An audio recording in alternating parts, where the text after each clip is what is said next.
శాంతి చర్చల కమిటీ ఆధ్వర్యంలో జరుగుతున్నటువంటి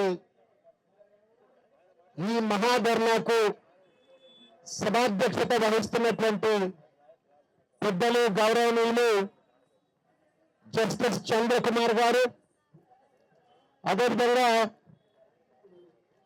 ఈ సమావేశంలో ముఖ్య అతిథులుగా విచ్చేసినటువంటి పెద్దలు ప్రొఫెసర్ హరగోపాల్ గారు, అదేవిధంగా ప్రొఫెసర్ కోదండరామ్ గారు, పెద్దలు గౌరవనీయులు ప్రముఖ సినీ కళాకారులు నారాయణమూర్తి గారు, అదేవిధంగా శాసనసభ్యులు కూనిమినేని సాంబశివరావు గారు,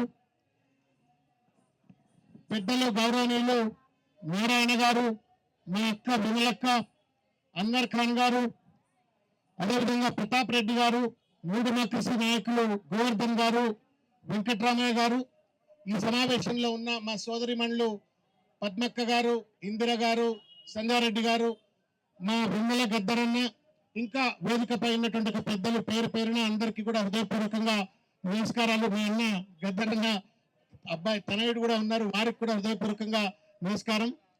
అందరికి సూర్యం గారికి కూడా హృదయపూర్వకంగా నమస్కారం. అదేవిధంగా ఈ ధర్నాకు తెలంగాణ నలుమూల నుండి చేసినటువంటి ఎర్ర జెండా పట్టుకొని పోరుబాట పడుతున్నటువంటి ఒక సైనికులందరికీ కూడా పేరు పేరున నేను అందరికీ కూడా హృదయపూర్వకంగా నమస్కారం తెలియజేస్తా ఉన్నాను. బీఆర్ఎస్ పార్టీ పక్షాన మిత్రులారా,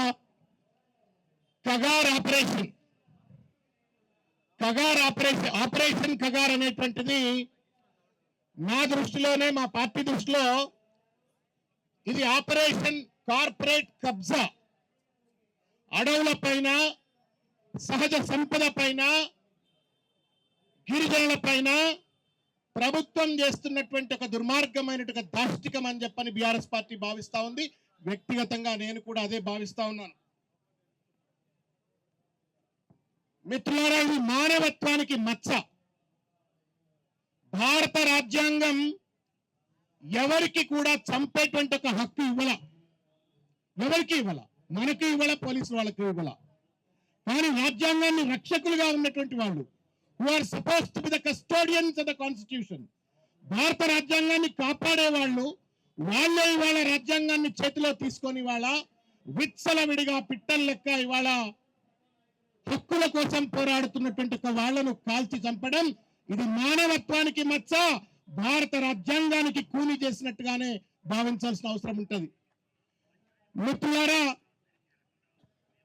ఆపరేషన్ కగార్ సంబంధించినటువంటి ఒక ప్రస్తావన వచ్చినప్పుడు కేసీఆర్ గారితో దీనిపైన పార్టీలో నేను అంతర్గతంగా చర్చ చేసినప్పుడు వారు ఒకటే మాట అన్నారు, ఇది మానవత్వానికి మచ్చ, రాజ్యాంగాన్ని కూలి చేసినట్టే, దీనిపైన పార్టీ నిర్దిష్టమైనగా స్టాండ్ తీసుకుంటుంది అని చెప్పని వరంగల్లో 15 లక్షల మందితో జరిగినటువంటి ఒక మహాసభలో, దేశంలో ఏ రాజకీయ పార్టీ కూడా అంతకుముందు ఒక రికగ్నైజ్ రిజిస్టర్డ్ పొలిటికల్ పార్టీ, ఒక పెద్ద అధికారంలో ఉన్న పార్టీలు నిర్ణయం తీసుకోకముందే ఒక నిర్దిష్టమైన నిర్ణయాన్ని ప్రకటించి ప్రభుత్వం వెంటనే శాంతి చర్చలు జరపాలా, నిర్ద్వందంగా బేషరతుగా కాల్పులను విరమణ చేయాలా అని చెప్పని ప్రకటించినటువంటి ఒక పార్టీ.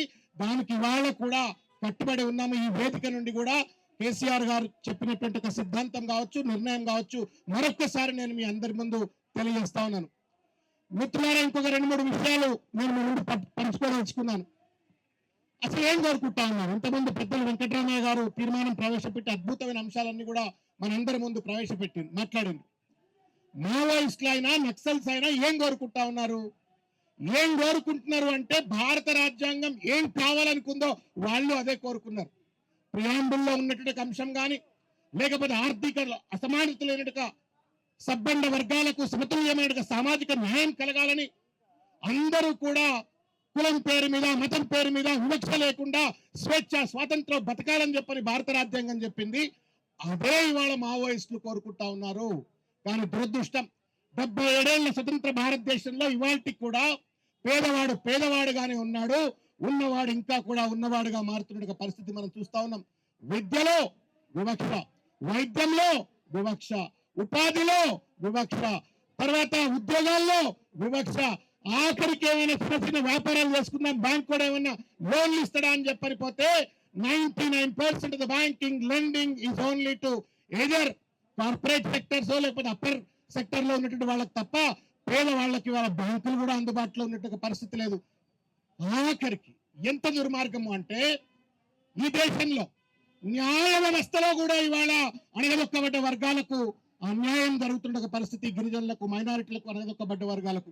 మరి ఇంకెక్కడ డెమోక్రసీ, ఇంకెక్కడ భారత రాజ్యాంగాన్ని అమలు చేస్తున్నారు? ఇంత దుర్మార్గంగా భారతదేశాన్ని పరిపాలిస్తున్న ఒక పాలక వర్గాలు రాజ్యాంగాన్ని తుంగలో దొక్కుతూ కూని చేస్తూ ఇవాళ మనమేదో సెకండ్ క్లాస్ సిటిజన్స్ అన్నట్టుగా ఇవాళ పేద వర్గాల వారిని అణగదొక్కుతున్నప్పుడు ప్రశ్నించొద్దా? ప్రశ్నించరా? ప్రశ్నిస్తే నేరమా? ప్రశ్న నుంచి పుట్టిందే, నా దృష్టిలో ప్రశ్న నుంచి పుట్టిందే నక్సలిజం. ఎక్కడెక్కడైతే వివక్ష ఉంటుందో అక్కడ ప్రశ్నిస్తారు. ఆ ప్రశ్న కొంత తీవ్రతరమైనప్పుడు ప్రాబ్లం నక్సలైట్లు అయితే కావచ్చు. కానీ నువ్వు మూలాన్ని నివృత్తి చేయకుండా, మూలానికి సమాధానం చెప్పకుండా ఇవాళ గనక ఈ రకమైనటువంటి రీతిలో పాలక వర్గాలు దుర్మార్గమైన దాష్టికానికి పాల్పడటం మానవత్వానికి మచ్చ. ఎంత దుర్మార్గంగా మాట్లాడుతూ ఉన్నారు ప్రభుత్వంలో ఉన్న పెద్దలంటే, మేం ఏరేస్తాం, నలిపేస్తాం. నల్లులమా, దోమలమా, చీమలమా, మనుషులమా? నలిపేస్తాం అంటున్నాడు, ఏరేస్తాం అంటున్నాడు. ఏరేసే హక్కు భారత రాజ్యాంగం ప్రభుత్వంలో ఉన్నటువంటి వాళ్ళకి కానీ పోలీసులకు ఇచ్చిండ్రా? ఇచ్చినారా? చెప్పు ఒక మాట. ఇవ్వలా. మరి ఎవడిచ్చినాడు ఈ హక్కు? అమిత్ షాకి కావచ్చు, మోడీకి కావచ్చు, పాలక వర్గాల వారికి ఎవడిచ్చినాడు ఏరేసే హక్కు? కానీ ఇవాళ మనం ఈ దేశంలో మనుషులము కాదనేటువంటి ఒక భావనతో ఇవాళ మేము ఏరేస్తామన్నటువంటిది భారత రాజ్యాంగ స్ఫూర్తికి వ్యతిరేకం, ప్రజాస్వామ్య స్ఫూర్తికి వ్యతిరేకమైన, మానవత్వానికి వ్యతిరేకమైన ఒక విషయాన్ని ఈ వేదిక సందర్భంగా మనం పాలక వర్గానికి చెప్పవలసిన అవసరం ఉందని చెప్పి నేను భావిస్తా ఉన్నాను. మిత్రులారా, ఇవాళ గిరిజన బిడ్డలు కోరుకుంటున్నటువంటిది స్వేచ్ఛ. వాళ్ళ అడవులను అదానికి, అంబానికి కట్టిపెట్టడం కోసం ఇంకేడో మైనింగ్ చేసుకుంటాడు, అక్కడ ఉన్నటువంటి ఖనిజ సంపద దోచుకోవడం కోసం ఇవాళ నిరాశ్రయాలు చేస్తున్న పరిస్థితి చూస్తా ఉన్నాం. 600 మంది అని చెప్పని పాంఫ్లెట్ లో రాసిండ్రు, కానీ అంతకంటే ఎక్కువ మంది చచ్చిపోయి ఉంటారు. లెక్కకు లేకుండా చనిపోయినట్టు గిరిజన బిడ్డలు ఎంతమందో ఇవాళ ఊచకోత కోస్తా ఉన్నారు. ఇవాళ ప్రభుత్వమే హత్యలకు పాల్పడుతూ కాపాడవలసిన ప్రభుత్వమే కంచే చేరమేసినట్లుగా హంతకుడిగా మారిపోతే, ప్రభుత్వ వ్యవస్థ హంతకుడిగా మారిపోతే ఎవరికి చెప్పుకోవాలి ఈ దేశంలో అని చెప్పని ఇవాళ ఈ వేదిక నుండి మనం ప్రశ్నిస్తా ఉన్నాం. మిత్రులారా, నేను ఒక చిన్న నా వ్యక్తిగతమైనటువంటి ఒక ఎక్స్పీరియన్స్ మీ ముందు షేర్ చేయదలుచుకున్నా. 2000 సంవత్సరంలో కుబుసం అనే ఒక సినిమా చూసినాం. ఆ కుబుసం శ్రీహరి గారు యాక్టర్. అది నక్సల్ సమస్య మీద మేము తీసిన సినిమా. అది నక్సలైట్లు, పోలీస్ వ్యవస్థ, ప్రభుత్వం, సమాజం మధ్య ఉన్నటువంటి డైనమిక్, సున్నితమైనటువంటి ఇంటర్ఫేసెస్ ను ఆధారంగా తీసుకొని, ఇతివృత్తంగా తీసుకొని సినిమా తీసినాం. దాంట్లోనే మన గోరే టెంకన్న రాసినటువంటి ఒక పల్లె కన్నీరు పడుతున్న ఒక పాట, దోస్తరమీనందమా దోస్తి కట్టుకుందమా అని చెప్పని అన్నలు పాడుకునేటువంటి ఒక పాట, నింగి కలిసినారా నీల తారలారా అని చెప్పని ఒక పాట అవుతుంది. ఆ పాటలన్నీ కూడా అందులో పెట్టుకుని ఒక అద్భుతమైన సినిమా తీసినాం. యూనివర్సిటీలో అప్పుడు మాతో పాటు చదువుకున్న విద్యార్థులు శ్రీనాథ్ అని, ప్రదీప్ అని అందరం కలిసి సినిమా తీసినాం. శ్రీనాథ్ డైరెక్టర్. ఎందుకు ఈ అంశం చెప్పొచ్చిన అంటే, ఆ సినిమా అంతా కూడా అయిపోయిన తర్వాత ఎండ్లో మేము తీసుకొచ్చిన కన్క్లూజన్ ఏంటి అంటే, క్లైమాక్స్ ఏంటి అంటే, తుపాకులు ఎత్తినా వీళ్ళైనా వాళ్ళైనా చర్చల ద్వారా మాత్రమే, శాంతి చర్చల ద్వారా మాత్రమే ఈ సమస్యకు పరిష్కారం అవుతుంది. నక్సల్ సమస్య శాంతి భద్రతల సమస్య కాదు, సామాజిక అసమానతల సమస్య. కాబట్టి చర్చలు జరపాలని చెప్పని 2000 సంవత్సరంలో ఆ సినిమాలో మేము try to give a message. ఆ మెసేజ్ ఇస్తే 2004లో సార్ రాజశేఖర రెడ్డి గారు, ఆయన చీఫ్ కంటెండర్, అప్పుడు క్యాంపెయిన్ లో ఉన్నాడు.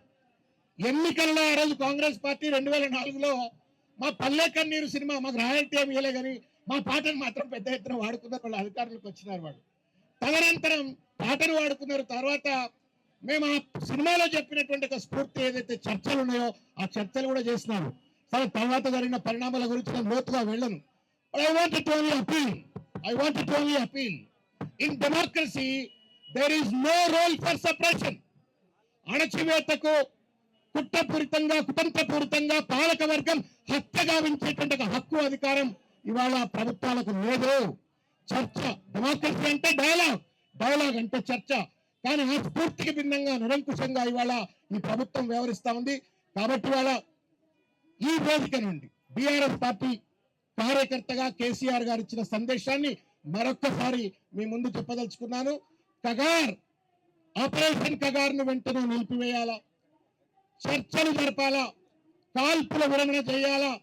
అదేవిధంగా ఇవాళ సమాజంలో ఉన్నట్టు అసమానతలను, సామాజిక అసమానతలను పరిష్కరించే దిశగా ఒక శాంతియుతమైన పత్తాలు పోవాలి. కానీ అదేదో ఆఫ్ఘనిస్తానో పాకిస్తానో తాలిబాన్ల మీద తుపాకులు ఎక్కిపెట్టినట్టుగా కాల్చి చంపుతామంటే మాత్రం నై చలేగా అనేటువంటి నినాదాన్ని మరొకసారి మీ ముందుకిస్తూ నాకు అవకాశం ఇచ్చిన పెద్దలు అందరికి కూడా, వేదిక పైన పెద్దలందరికీ కూడా పేరు పేరున నేను హృదయపూర్వకంగా ధన్యవాదాలు తెలియజేస్తున్నాను. ప్రపంచంలో ఏ మూల ఏ క్షణం ఏం జరుగుతుందో వేగంగా తెలుసుకోవడానికి తొలి వెలుగు వాట్సాప్ ఛానల్ని ఫాలో చేయండి.